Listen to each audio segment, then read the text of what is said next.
Sección 3. El mal en el cristianismo. En el cristianismo no hay una lucha entre Dios y el mal, sino entre las fuerzas de la luz y la de las tinieblas. Dios ayuda a las fuerzas de la luz, pero no lucha, porque la voluntad del Todopoderoso es omnipotente. No habría posibilidad de combate. A un simple mandato de Dios, el mal y todas sus criaturas desaparecerían. El mal no es una fuerza impersonal. El mal es el pecado. El mal no es una especie de magma etéreo y oscuro, sino las malas acciones concretas y también, por supuesto, los seres personales que se han convertido ellos mismos en portadores del pecado. En la Sagrada Escritura hay personajes que es como si encarnaran el pecado por haberse encauzado hacia él de un modo permanente e intenso. No solo los demonios, no solo los hombres condenados en el más allá, sino que también sobre la tierra ya hay hombres que encarnan el mal, hombres que parecen petrificados en el pecado.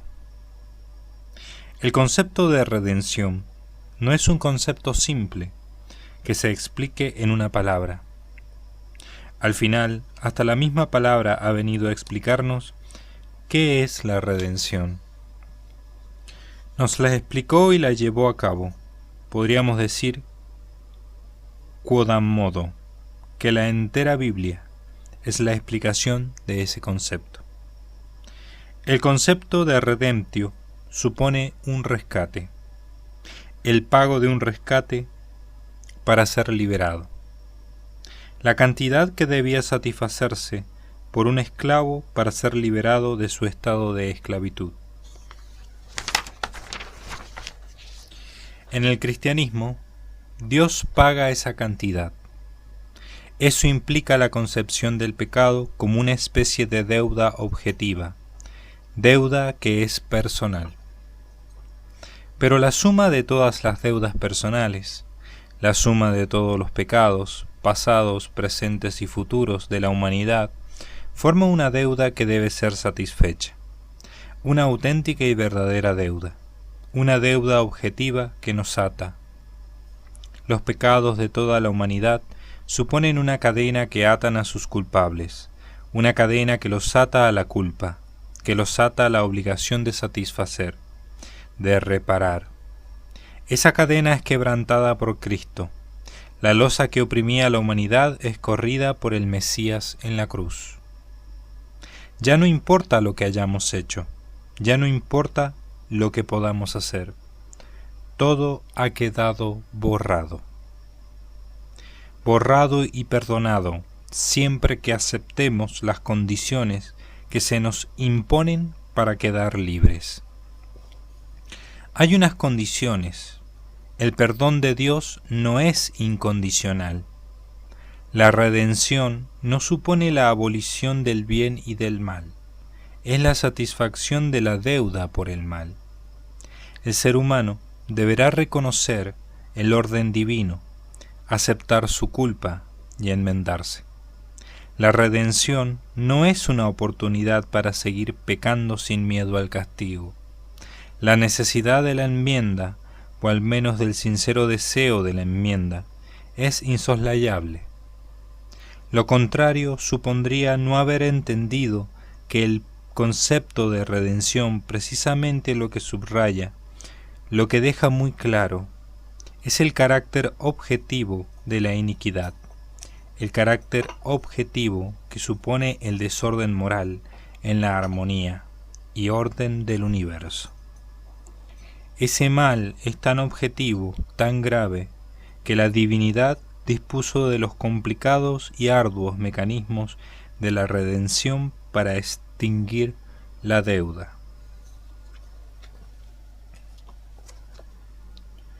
Sección 4.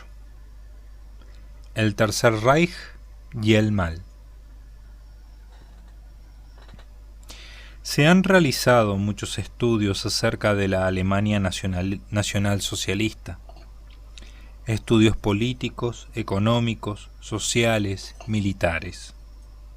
Pero si hay un análisis de esa realidad que es imprescindible e insoslayable, es el análisis religioso. En mi opinión, la Alemania hitleriana es el ejemplo más claro de cómo el mal puede adueñarse no ya de individuos, sino de una sociedad entera, e iniciar un proceso de descomposición moral cada vez más acelerado, cada vez más aberrante. Ha habido otras sociedades en las que el mal ha tomado las riendas, pero el Tercer Reich es entre todas ellas la versión más acabada de una nación entera sumida en las tinieblas de la iniquidad. Hay que dejar claro que para que el mal tome las riendas de una sociedad, ya sin traba alguna, ni dique que lo contenga, no es preciso que todos los ciudadanos participen de ese mal. Basta con que un cierto tanto por ciento de esos ciudadanos se envilezcan totalmente para que se alcance una, digamos, masa crítica, cuya fuerza arroje a esa sociedad al abismo. Por ejemplo, basta que el 25% de los habitantes de una nación sea completamente subyugada por el mal, para que esa cuarta parte de la población consiga convencer a otra cuarta parte de que les apoyen, y contamine con bastantes de sus ideas a otra cuarta parte. Nunca una sociedad va a sucumbir al 100%. La parte de los totalmente envenenados por una doctrina será siempre muy inferior a la de los parcialmente intoxicados, y la parte de los que callarán será incluso superior. Pero siempre que se habla de la Alemania hitleriana, se está hablando de una situación geográfica y temporal. Incluso en el momento del apogeo nacionalsocialista, fueron innumerables los que nunca apoyaron el programa nacionalsocialista. Conviene recordar que antes de Hitler llegara al poder, nunca logró alcanzar más del 37% de los votos en unas elecciones libres. Pero alcanzada cierta masa crítica, como desgraciadamente sucedió, el 63% de la población restante, queriendo o no queriendo, se vio en los años siguientes arrastrada al abismo. Hechas estas matizaciones, creo que la sociedad hitleriana supuso un triunfo mucho mayor del mal que la Unión Soviética. El marxismo siempre fue una doctrina más benigna que el nacionalsocialismo. Marx siempre fue mejor que Nietzsche. Al menos Marx buscaba el bien de los pobres, una sociedad justa. El nacionalsocialismo, doctrina verdaderamente demoníaca, nunca buscó eso. Desde el principio nunca ocultó que la sociedad del futuro que pretendía era una sociedad en la que unos pueblos someterían a otros pueblos, un nuevo orden en el que las élites dominarían incluso sobre el resto de la población alemana, una sociedad militarista en la que las capas más débiles de la población deberían sucumbir por el bien de un nuevo orden deificado al que se sometía todo.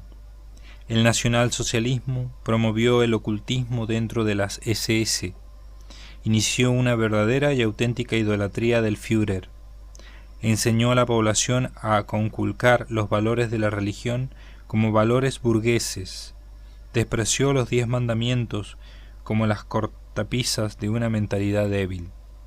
Si el marxismo supuso una terrible opresión, una espantosa persecución, desde el punto de vista intelectual, el nacionalismo fue una doctrina que parecía extraída del mismo infierno y enseñada por los mismos demonios.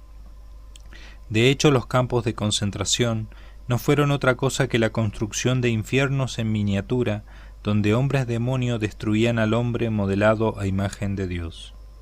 Destruían la imagen de Dios en el hombre. el que los uniformes de las SS fueran completamente negros, el que tuvieran una calavera en sus gorras y una nueva cruz, que no era la cristiana, en sus brazaletes, no son casualidades para los creyentes. Los integrantes de las SS, la que iba a ser la élite de ese nuevo orden, aprendices de asesinos, aprendices de brujos, enemigos feroces del cristianismo, estaban bajo las órdenes de ese archidemonio que era Heinrich Himmler. Aunque si uno lee las biografías de ambos hombres, Hitler y Himmler, claramente se descubre cómo este hombre todavía estaba por debajo de la maldad de su Führer, que ejerció algo parecido a un verdadero encantamiento, a un hechizo que subyugó con los lazos de la mentira a almas de toda condición. En los ojos de Hitler se atisban los destellos indudables de una iniquidad como pocas veces se ve. Su boca se transformó en la boca a través de la que hablaba el mal. En las filmaciones se le puede ver acariciando a un niño, sonriendo ante una joven que le entrega un ramo de flores, pero detrás de esa sonrisa se ve un rostro y una mirada en la que reinan la soberbia, el odio, la crueldad, la ira, la mentira, el rechazo de Dios, todos los pecados capitales. Podemos ver una porción de todo eso en un Stalin, en un espantoso Pol Pot. Podemos entrever un bosquejo del Tercer Reich en el terror de la Revolución Francesa, en el fuego y sangre de las columnas de decenas de miles de hombres enviados a la muerte por la gloria de la Francia napoleónica. Pero el modelo más acabado de ese dominio del mal lo encontramos entre 1933 y 1945 en Alemania. Un mal que no fue obra de un solo hombre, sino fruto de una locura colectiva que desgraciadamente la construyeron hombres cuerdos. Ese imperio perfecto del mal, todo lo perfecto que ese imperio puede llegar a ser en este mundo, tuvo unos protagonistas que, conocidos de cerca, nos ofrecen todavía más información de cómo el Tercer Reich fue ante todo y sobre todo una cuestión moral, religiosa, espiritual. Peter Padfield, en su magnífica biografía de Himmler, daba comienzo a su libro de 840 páginas, imaginando al pequeño futuro fundador de las SS haciendo de monaguillo en un santuario de Baviera, y escribía: «Pensé el joven Heinrich Himmler cuando los niños del coro se unieron a la procesión. Llevaban unas túnicas blancas y tenían los ojos muy serios. Cuando era un joven de 19 años, había escrito en su diario: pase lo que pase, siempre amaré a Dios, le rezaré y le obedeceré, y defenderé a la Iglesia Católica, aun en el caso de ser expulsado de ella». Lo cierto es que muy pronto encontró otra fe opuesta a la Iglesia y se expulsó él solo, y luego la atacó con todas sus fuerzas, declarando que los sacerdotes eran el mayor cáncer que podía sufrir un pueblo. El interrogante, aquí hay una cita a pie de página de este fragmento que dice Peter Padfield, Himmler, página 3, editorial La Esfera de los Libros, 2003, Madrid. Es la cita del libro al que corresponde, digamos. Retomo la lectura. El interrogante, no hay forma de evitarlo. ¿Qué ha sucedido para que un niño bueno se transforme en un demonio? La respuesta está repetida una y otra vez durante 2000 años en los libros de espiritualidad y moral de la Iglesia.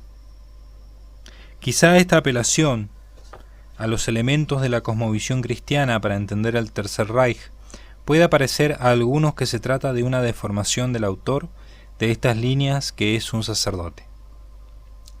Pero muy por el contrario, lejos de ser esos elementos un añadido que deforman nuestra visión objetiva del tema, suponen unos elementos imprescindibles para comprender lo que realmente tenían en mente los autores de ese nuevo orden. Y para ello, entre los ilimitados ejemplos que podría ofrecer, voy a apurar solo un botón de muestra. El 12 de septiembre de 1944, cuando la guerra ya se veía perdida y los ejércitos retrocedían, Kersten, el médico personal del jefe supremo de las SS, le hizo una petición de clemencia para un grupo de 27 sacerdotes. En el curso de la discusión, Himmler le confesó el error que habían cometido los nazis en atacar a la iglesia. Había quedado patente que era más fuerte que ellos. El partido, pero se preguntaban si a pesar de todo lo que habían hecho en su contra, todavía quedaría sitio para ellos dentro de ella.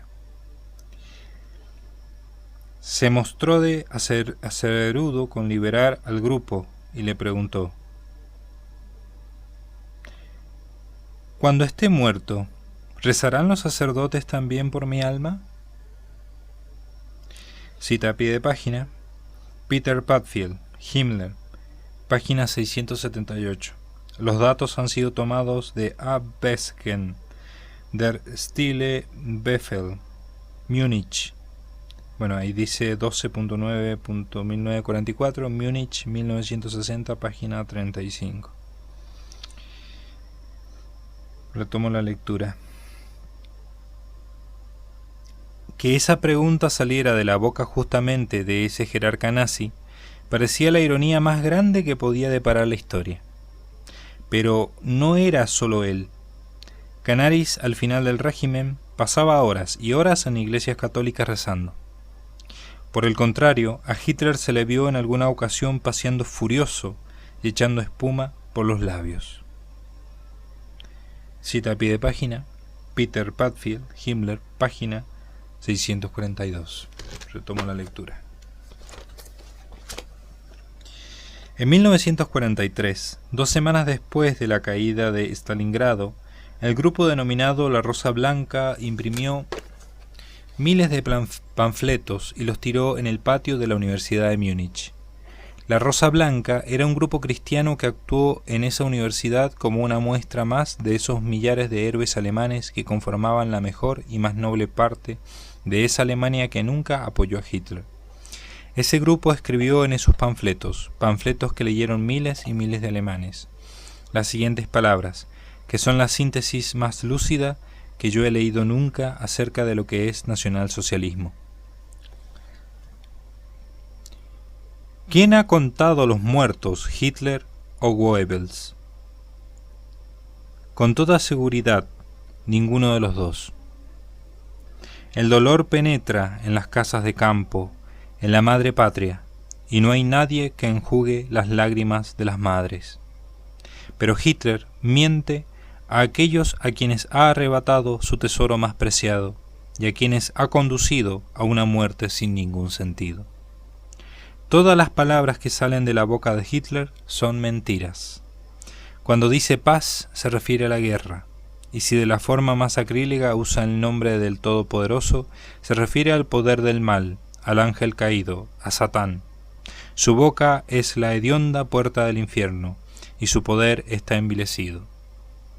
Ciertamente tenemos que librar una batalla en contra del terror del Estado Nacional Socialista, con todos los medios racionales que tengamos a nuestro alcance.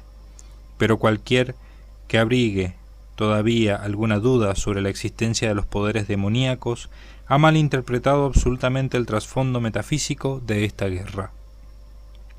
Detrás de lo concreto, detrás de las percepciones materiales, detrás de todas las consideraciones expositivas y lógicas, se oculta lo irracional, es decir, la batalla contra el demonio, contra los emisarios del anticristo.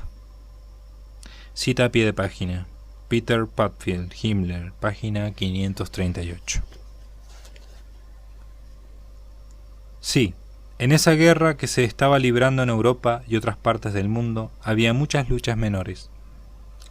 Pero la síntesis de todo, el trasfondo de todo, estaba en esa guerra entre el bien y el mal, entre los seguidores del árbol de la vida y los seguidores del árbol de conocimiento del bien y del mal. El contenido de aquel panfleto, que les valió la muerte tras terribles torturas a sus autores, Dos hermanos, fue la síntesis más lúcida de todo lo que estaba pasando en Centro Europa. La raíz de todo aquello era de esencia moral, el resto eran cuestiones accidentales. Detrás de lo concreto, detrás de los personajes, detrás de las razones menores, estaba la lucha entre dos cosmovisiones, la visión cristiana o la visión de un mundo sin Dios ni moral. En medio de esta lucha no cabían medias tintas, no cabían neutralidades. Una de las dos visiones del mundo y de la historia prevalecería sobre la otra en el viejo continente. El silencio sería culpable, la historia no perdonaría los silencios.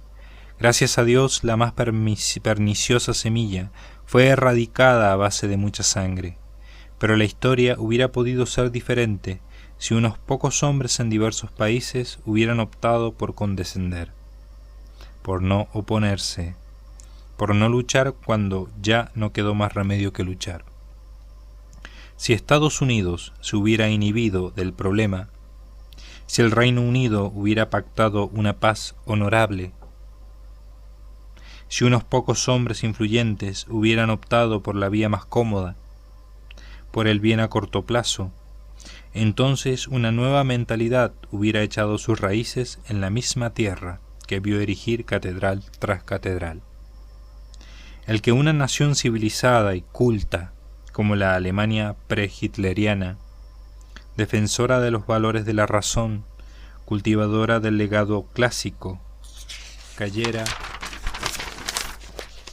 de repente bajo la oscuridad, nos recuerda que cualquier sociedad que se aleje del camino del bien, en cualquier momento, puede caer presa de los hechizos de la iniquidad. El Tercer Reich es un aviso, un recuerdo, de que lo que les sucedió a ellos nos puede volver a suceder a nosotros. Somos muy condescendientes con el mal de la sociedad, cuando éste se vuelve generalizado. No nos damos cuenta de que cada cesión, cada renuncia a lo que es el recto camino de la ley natural, nos acerca un poco más a esa situación de una nación debilitada, en su conciencia que, como un cuerpo enfermo, puede sucumbir a la enfermedad, a una nueva noche.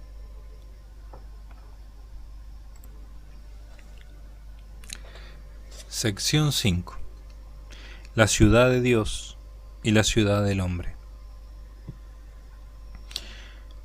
La Civitas Dei y la Civitas Hominis. Nota a pie de página. La ciudad de Dios y la ciudad del hombre. No son la ciudad del bien y la del mal, y la ciudad del mal. Sería muy sencillo si fuera así, si todo estuviera concentrado, agrupado y delimitado.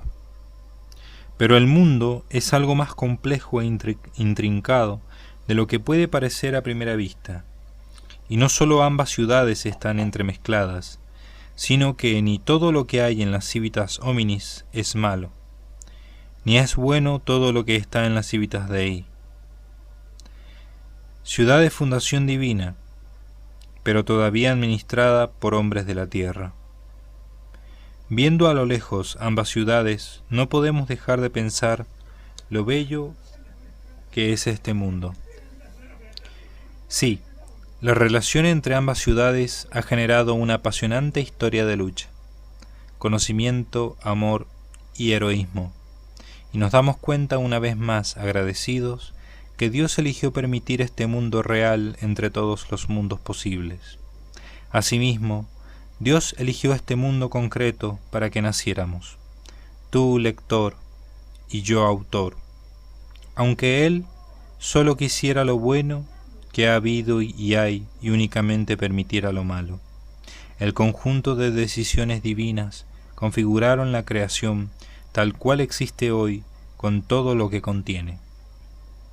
Él solo permitió lo que quiso, lo que vio que era conveniente, podando una y otra vez innumerables sucesiones de causas y efectos que hubieran hecho de este mundo un lugar no tan bueno. Maravilloso ajedrez digno de ser jugado por una mente celestial. un ajedrez digno de ser jugado por él, pero en él que él no juega.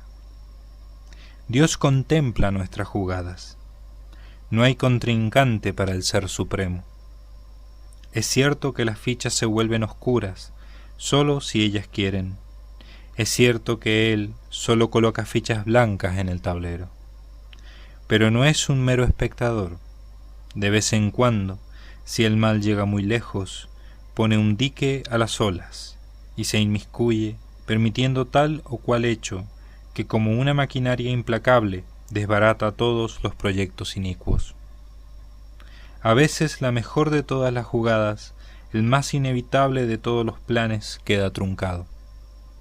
Cae en el vacío de la nada, por una sola y única célula cancerígena que comienza a reproducirse insensible a los planes de ese jugador. Otras veces, ante los ojos del espectador, derrapa un coche en una curva o tiembla la Tierra en el grado 8 de la escala de Richter. Dios no juega, pero sus hijos están en el tablero. Las reglas las ha hecho Él, y ante un tema tan serio como la eternidad, si hace falta derrumba parte del tablero. Lo incendia o las fichas caen a millones, presas de una peste que los médicos, que siguen curando con sangrías, achacan a viciada toxicidad de los aires pútridos. Por si el lector no lo ha notado, nuestros médicos, los de nuestra época, ante él, ante su ciencia infinita, siguen siendo como los de las sangrías. El gran juego que se juega sobre la tierra no es el de los imperios o el de los poderes económicos, sino el de las almas. Es cierto que sobre el tablero también se juega un juego de imperios y coronas, de poder, reinos y repúblicas, pero ese juego geopolítico está subordinado al bien de las almas. Cada ficha es un alma. Sí, este es un juego en el que a cada ficha le es dado no ser vencida, salvo que se deje ganar. Puede ser retirada del tablero, pero no se pasará al otro bando, el del mal, salvo que se deje derrotar.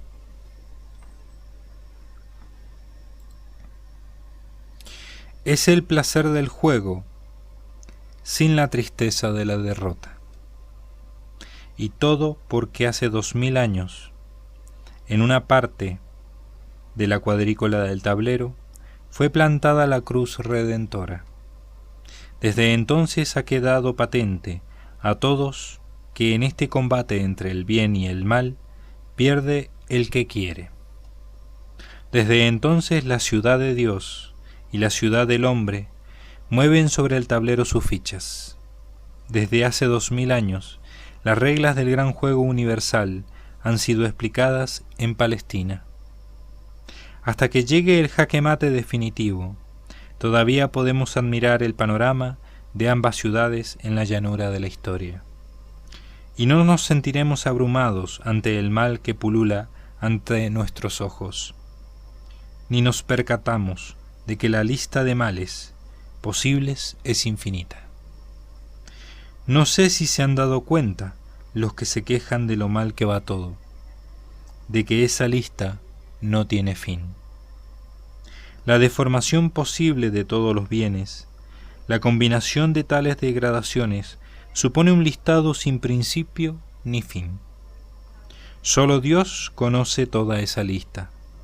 Solo Él la conoce en toda su extensión, en todos sus detalles, tipos y subtipos. Bajo esa perspectiva, la perspectiva de lo que podría ser, la contemplación de las dos ciudades resulta casi agradable. Nunca todo va tan mal como podría ir. Una de las dos ciudades la creó conversio ad creaturas. Cita a pie de página. Vuelta a las criaturas. A las criaturas. La otra fue fundada como una conversio ad Deum, Cita de pie de página.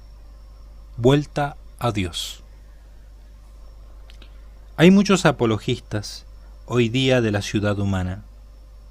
Apologistas de una ciudad meramente humana y solo humana,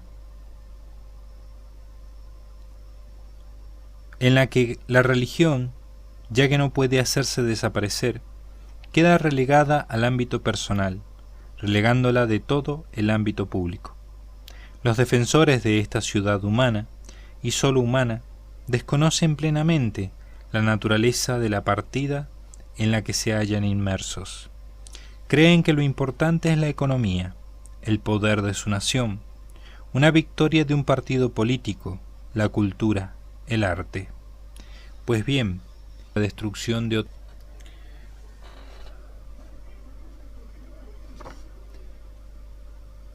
Piensen lo que piensen ellos. En medio del tablero está suelta la serpiente antigua, el gran dragón, y no va en busca de ninguna otra cosa más que de almas. ¿Y es la bondad suprema la que permite que esté suelto semejante monstruo y tantos otros engendros menores, muchos de ellos humanos? Pues sí, Dios quiere permitir el mal. No olvidemos que la paciencia de los mártires supone la persecución de los tiranos. La medida del odio del verdugo nos da la medida del amor en la paciencia de la víctima que sufre por amor a Dios. Lo terrible es que uno será verdugo y otro víctima, que uno gana el cielo y el otro el infierno.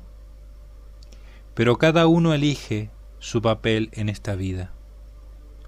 Lo que es cierto es que no es posible la vida del león sin la destrucción de otros animales. No es posible el bien de la existencia del león sin el mal